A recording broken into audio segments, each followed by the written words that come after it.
Hello everybody, Alex, also known as Solinist Raccoon here, and I figured today I'll go ahead and play a little bit of Shipbreaker. It's a game that I got not too long ago. ALW got it for me, and actually I've been completely and just eating this thing up. Not going to do the story playthrough. Instead, what I'm going to do is a bit of free play. I would like to go ahead and just kind of free play each and every one of the ships in separate videos, and just kind of go from there. My idea is just, get to grips with things. You may also notice something a little unusual is that my little video fellow is at the bottom right. I'm trying out a webcam for this, see how it goes.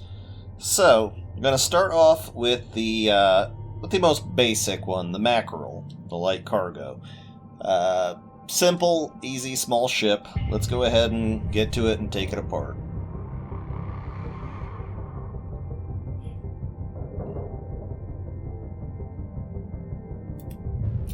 Okay, so we got our tools here, and the game will tell you go ahead and use this wheel with the letter R to select it, but I've just found it easier to use 1, 2, 3. You want to switch between modes?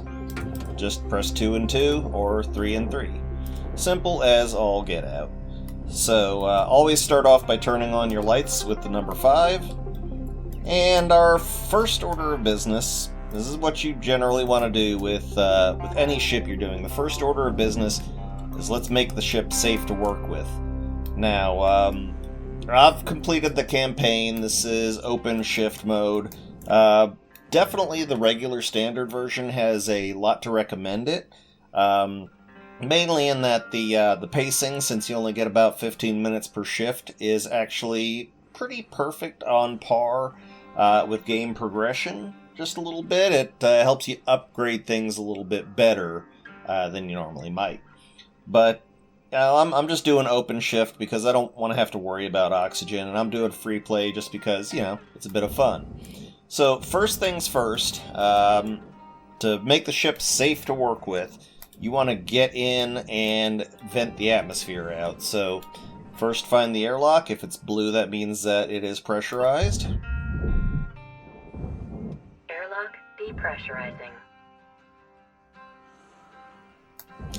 Okay. Close that after you. Airlock pressurizing. Now, there are multiple ways to depressurize a ship. The first and safest way is to come in and find the atmosphere regulator. That's not always going to be easy because sometimes you'll find, like this right here, is a busted atmosphere regulator. But it is the easiest and safest way to do it. So on the Mackerel, generally they're in the cockpit or above the door you entered in on. So let's go ahead and hit that. Air pressure level decreasing. Alright, now in normal mode, you're going to be picking up these little doohickeys to help you fix your ship. But in this case, not. We're just going to collect the bunny. So when it's red, it means that there's no atmosphere, and you can see unpressurized on the lower right, just above my dang fool head.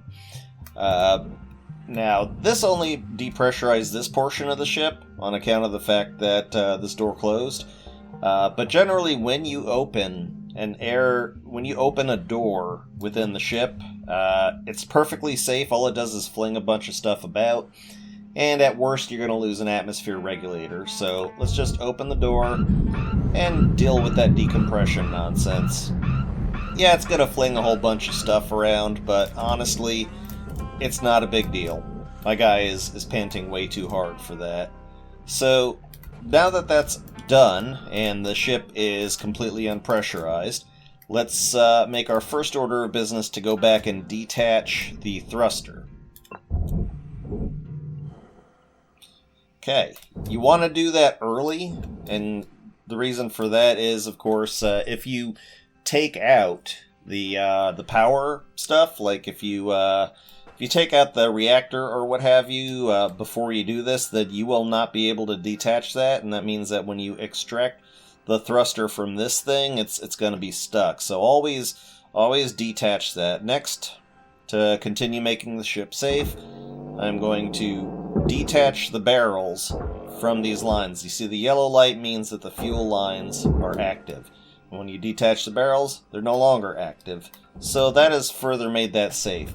Just a side note, if you even so much as point a laser at this thing, I'm speaking hyperbolically, then these fuel tanks will explode, so don't risk it. Now, the ship is safe from a large standpoint, but don't forget that the airlock is still pressurized. So when you can, and this is again something you want to do before you have turned off all the power or removed all the power, is let's just go ahead and open this door up. Let it depressurize completely. Now, there will be some cases where you're not able to depressurize every section of the ship with the atmosphere regulator. It's just not going to work. But we'll come to that when we come to that. So before we finish going through here, I'm just going to detach all of these little doohickeys from the floor. A lot of these are stuck on the floor. And this is just part of my plan to start out with. So the ship is now safe. That moves us on to step 2, which is clear out the main corridor. Now, normally, let me get this soft package out of the way. Normally, you're gonna want to, try and maximize your profits on the ship, and to do that, you'll want to very carefully cut out. Get out of my way, God! You're gonna want to carefully cut out the cockpit glass. On these Mackerel ships, normally the only way to do that is you gotta get some of this involved and do the vertical slicing and whatnot. But to be honest, that's too much of a hassle. So I'm just gonna blow the glass away. Boom. Now, glass is, fairly valuable, and as you can see, I got a little red tick on the progress bar in the top right, but honestly, that is not going to impact me enough to worry about. If you're playing in normal mode, it barely counts as anything towards your total value. So, since step 1 is achieved, it's time for step 2, which, as I've said, is clearing out the central corridor as best as possible. So on the Mackerels, they just like to do that from here. Really, on all the ships, when dealing with the cockpit area, I just like to, tug out all the stuff, so you don't have a bunch of stuff flopping around in there. You do want to be careful about some things, but in general, it's just going to be pretty simple. Tug it all out and shoot it down in there. Now, of course, this is fully upgraded stuff, but honestly, if you're in free play, it hardly matters. Want to be a little bit careful about tugging stuff. You don't want to put too much force on it. Just gentle right clicks to bring it out and then fire it down in there. Don't worry about the random bric-a-brac shifting off there. Just try to capture the stuff that you can and get it down in there. Salvage deposited.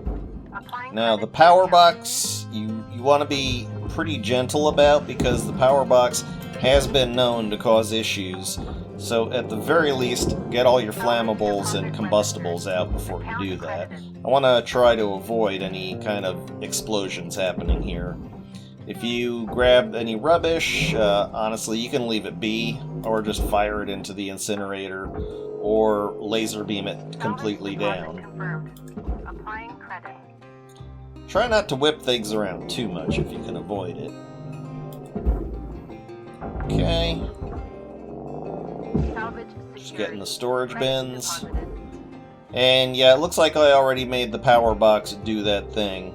Just to show you, you can also laser blast these into oblivion, and it'll be fine. They really don't count towards your goal. Alright, so power box, it already sparked off. Just be careful and remove the power box last if you're able to. Looks like there's a minor leak of some kind in there. And actually, if you're seeing this sort of thing, it's probably best to get that out sooner rather than later. Because once you toss something down into the barge, if it's on fire or leaking or about to do anything weird in any way, then just tossing it into the barge, once it enters the barge's field, it neutralizes it, and you can get the full value for it. Okay, don't forget to grab the door consoles. Those are actually pretty darn valuable. And I'm just, again, trying to evacuate the loose stuff, so to speak. Okay, so that's cleared out the corridor good enough for my purposes here. Now we're gonna go around the back. Actually, let's just grab this guy. I just like to do this because there's less nonsense to get in your way as you're disassembling. What happened here? Did I actually destroy something? How did that happen? No, you're going into the wrong thing. No, you don't go in there. This is something you might face a time or two, is somehow, some way destroying something. I don't know how that happened, I'll be honest with you, but it's really not going to impact anything major. Nothing important. So, alright, we've cleared this out. I'm going to pick up this piece of flotsam. Dear God Almighty. Well, I can look for that later.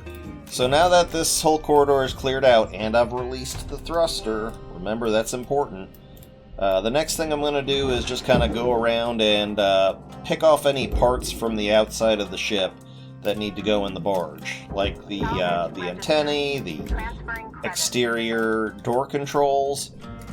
Just if there's anything on the outside that you can pull it off without having to go inside and like cut points, then do it. Now, I'm gonna go ahead and pop off the thruster cap. And there's one more thing I want to check real quick. This doesn't always happen, but sometimes it does. Sometimes on the Mackerels, even if you've blown out the window and everything's open to space, somehow inside of the crawl spaces it'll still be pressurized. In this case, it's not. But this is where we kind of get into a little bit of the, how to deal with pressurized spaces and safely evacuate them without destroying too much of the ship. So, in the Mackerels here, when you do have the situation that the crawl spaces are for some reason still pressurized, even though there's no way physically they should be, then the safest way to deal with it is come to the back, get that distributor cap in there. Let's extract that thruster. And then we're going to fly on in. Now, if you did not detach the thruster from this particular housing, then in order to get any chance at it, you'd have to pick away these 4 welding points there, these 4 cut points, but we avoided that by doing it early. So instead, we're going to cut away these 4 cut points, these corners here. Now, if you've got pressurization, if you've got pressure in the crawl spaces, then the moment you take out this last one, there's going to be a decompression and this part is going to be flung out. Now, I have never experienced that by taking off this back part here, that anything gets damaged. There will be a little bit of an alarm and a warning, but in general, this is the safest spot to depressurize a Mackerel if you don't have access to the atmosphere regulators. And for some reason, again, the crawl space is still pressurized. So, just going to very carefully pull up this back cap and tether it on into there. If you're playing the main game, tethers are something you absolutely want to get and upgrade as much as possible in the early game, as progression allows you, simply because they are so darn useful. Now, here we're going to have to do a little bit more making the ship safe, so to speak. Notice that these fuel lines here are still active, and you can't just pull this out. What you have to do is hit the flush fuel valve. Okay, and that means that all these lines now are going to be safe. Not the barrel. The barrel's not going to be safe, but the fuel lines are, so you can safely cut away these cut points here.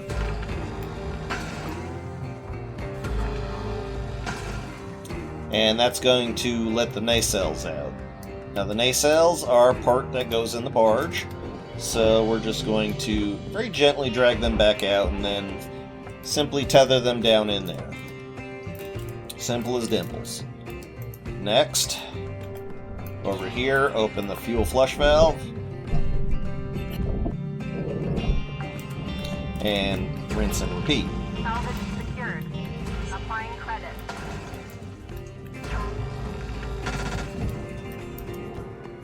Excellent. Much of what I'm doing here you can apply to the main game. I mean, you'll have limits on your tether and your fuel and all that, but you'll have learned to manage all that stuff beforehand. Okay, so the next stage in making the ship safe, as well as clearing out the main corridors, let's get these volatiles out of here. Take the fuel barrels out as best you can, and that way they're not in the way. Okay, so next we're going to remove this piping. Since you've detached the fuel drums from the piping, it's now perfectly safe to shoot at the cut points. And we're going to drag this out. And I'm holding control so that way the air brakes are on and giving just light repeated taps of the right mouse button. This one's being a bit of a pain in the butt. For some reason, whatever you pull on seems to go in the opposite direction you want it to go. So let's, come on, get out of there. Stop wasting my time. Good lord. Alright, let's try tugging on that part. There you go. Got her loose. Now, parts like this are generally light enough that you can sort of whip them around and fire them into where you want them to go.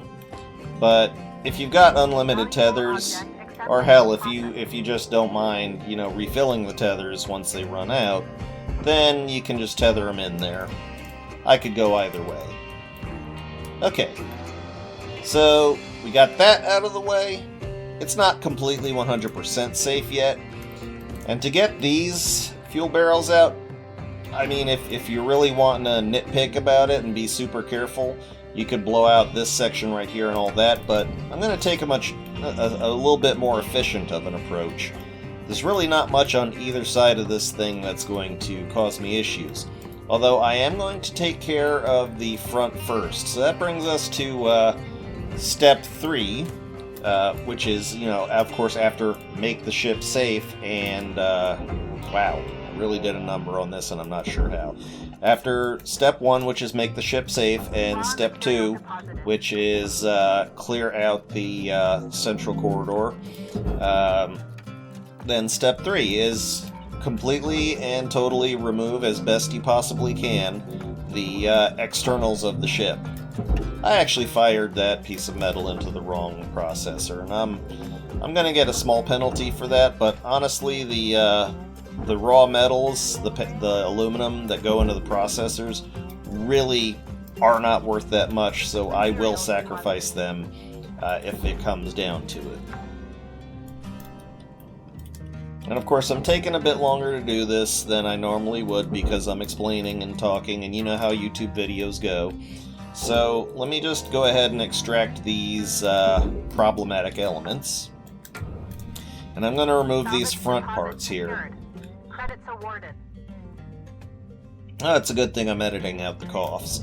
So since this unfortunate weird thing happened where I shattered the interior, I'm not gonna, you know, bother shooting this out, but I am gonna bother shooting these out. Okay, so on the Mackerel, this releases the front cap, and that's pretty simple to just pull out and rocket into the appropriate place. Just everything goes where it's supposed to go. Any other loose nonsense? Again, that's a really weird occurrence. I'm not exactly sure how it happened. And excuse me, how did this hard crate get outside? Super weird. Okay, here's how it's supposed to have gone on this side. You blow out the front, you blow out the top, and you blow out the bottom. Okay, I am gonna have to figure out a way to drink some water. I've got a dry throat and it's not helping. So these front caps here generally can be tugged out. If you want to, you can pull off the light from it. Lights are worth a little bit, but not honestly a huge amount. So if you want to sacrifice those, you'll still meet all your salvage goals. Okay, so with this loose, I'm going to go ahead and extract this barrel. And you see the Class 1 reactor back there. I'm gonna wait on doing that. Just gonna go ahead and drag out the lights, since I'm being thorough, and because I have a fairly clear shot of the lights from here. Yep. And I can pull these out without any trouble. Just always gentle, repeated tapping of the right click button. Nothing fast. Of course, on the Mackerels, that's also going to release these upper panels from around the cockpit. Get the crap in there. Object accepted for processing. Credits deposited. So, now, still keeping on track with removing the outer portions, the exterior hull.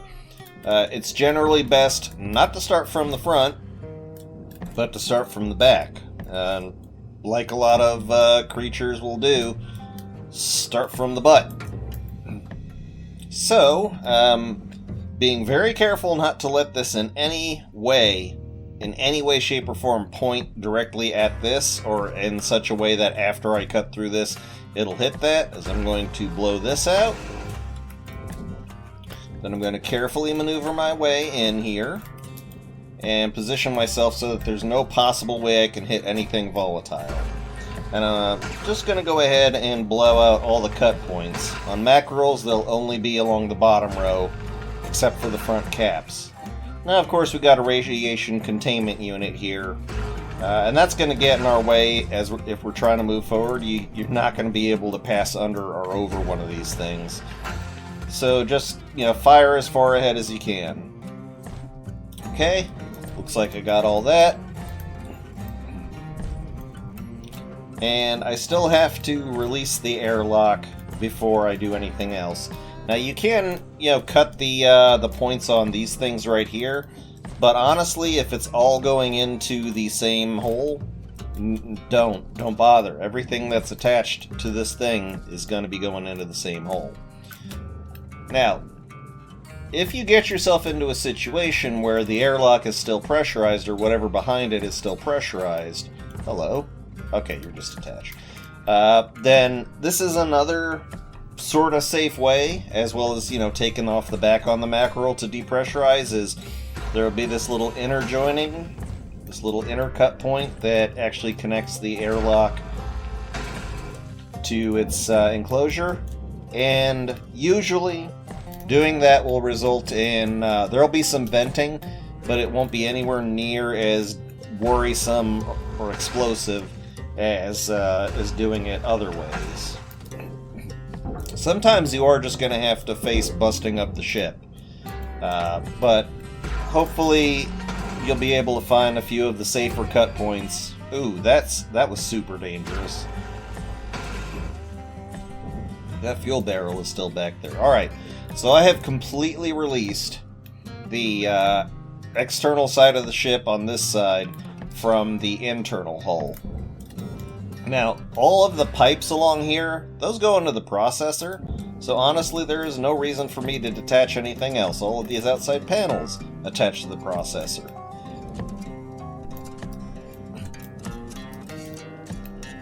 So, I'm just going to go ahead and, you know what, screw that light, I don't care. I'm just going to go ahead and put 2 tethers on here.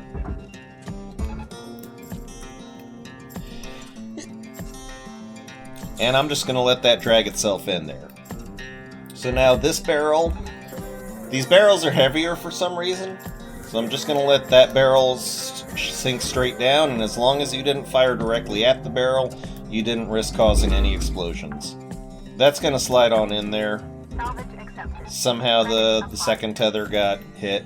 And I'm also just going to detach the power cells, as well as take off this external thing for the radiation filter.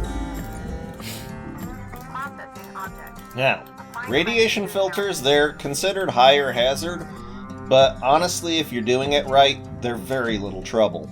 Just start off by melting away its housing, okay? And then just really gently pull it out so that it's not going to hit anything on its way down. And then either angle it downwards and fire it, or you can tether it down there. Just be really sure that you're clear of it before you try to do that, because if you smack that thing too hard against anything, it's going to cause problems. But the radiation filters are one of the bigger value items in this game, so you want to try to do it right. Okay, so same as before. Okay, we're not messing with this yet. Okay, we're not going to mess with the reactor yet. Let's just go ahead and repeat process.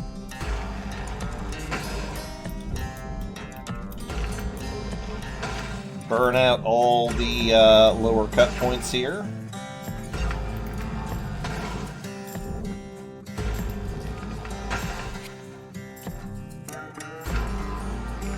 Boy, I am really experiencing some problems with my throat today.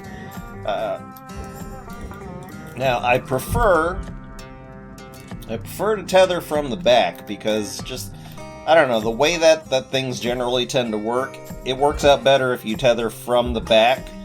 Kind of rotates its way out there so that it slides more easily into the right spot. Instead of going into the furnace, it goes into the processor.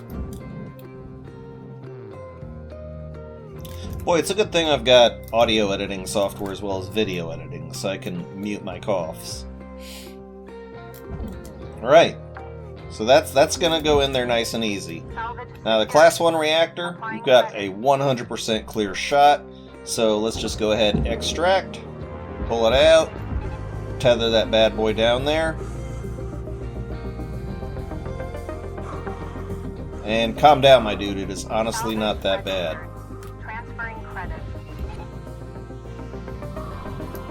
Alright, come on. Don't waste my time. Okay, so that takes care of the sides of the ship. Now we're going to proceed down the main corridor here. And next order of business is to take out the bottom external hulls. Okay, just going to glide along them. That's why I cleared out the floor first. So that nothing's clinging to these that might interfere or get in the way.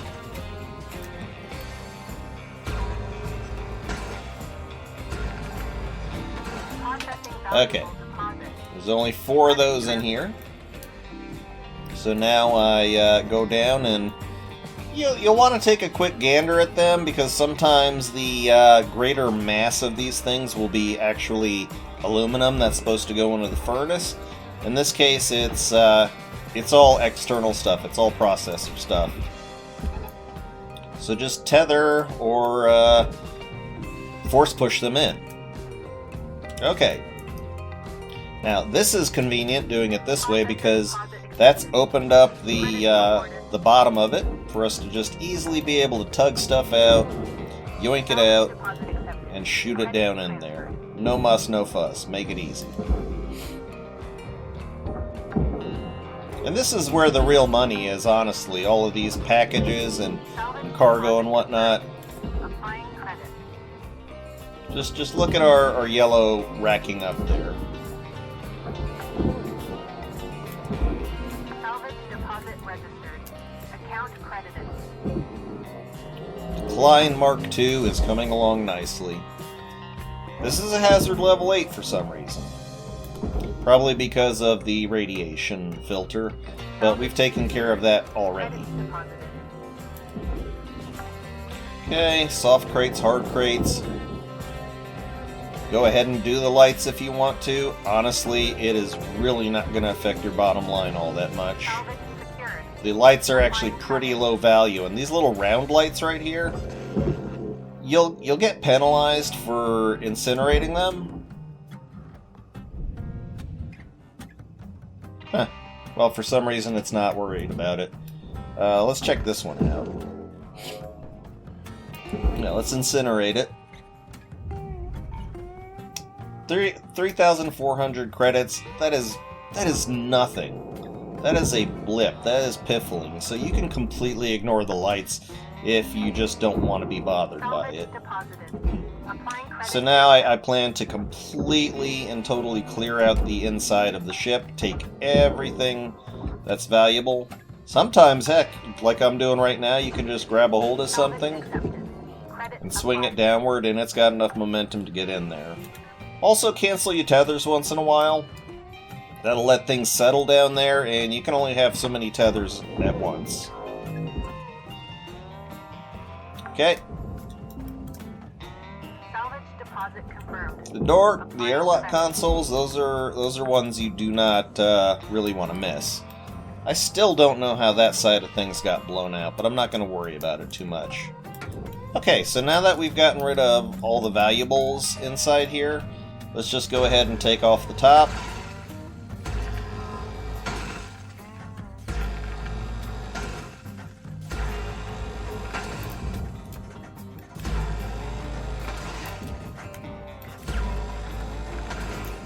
Okay. And don't forget this back here. In normal game, your salvage goals will be well below what you can reach with the red if you're just ignoring some of the less useful stuff. So let's just go ahead and get those things flying in. The aluminum roofing and side panels will be pretty obvious because they'll be metal instead of painted.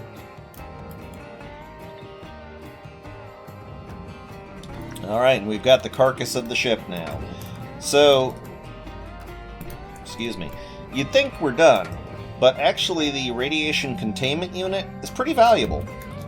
So, there's multiple ways to extract it. You could go trying to do it with this laser here, with the vertical laser, but I really rarely use that. Instead, I'm just going to burn out the little joins in between.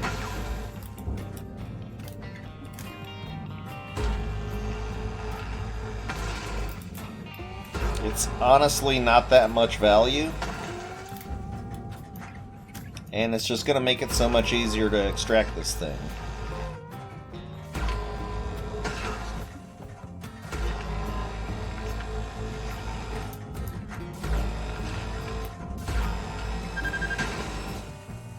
Alright, cool down, Cutter.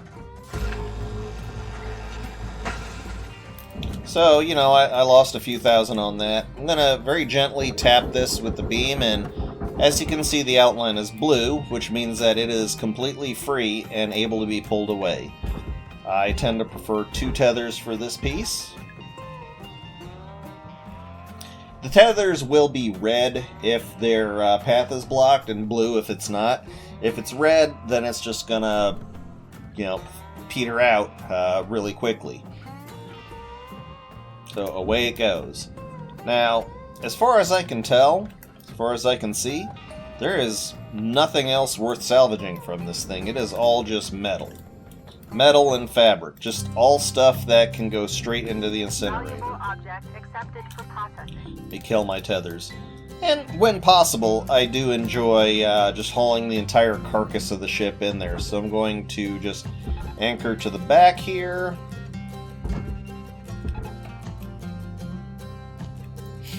And watch her sail away. This is kind of my favorite part of things because it just you get to see the final bits of it.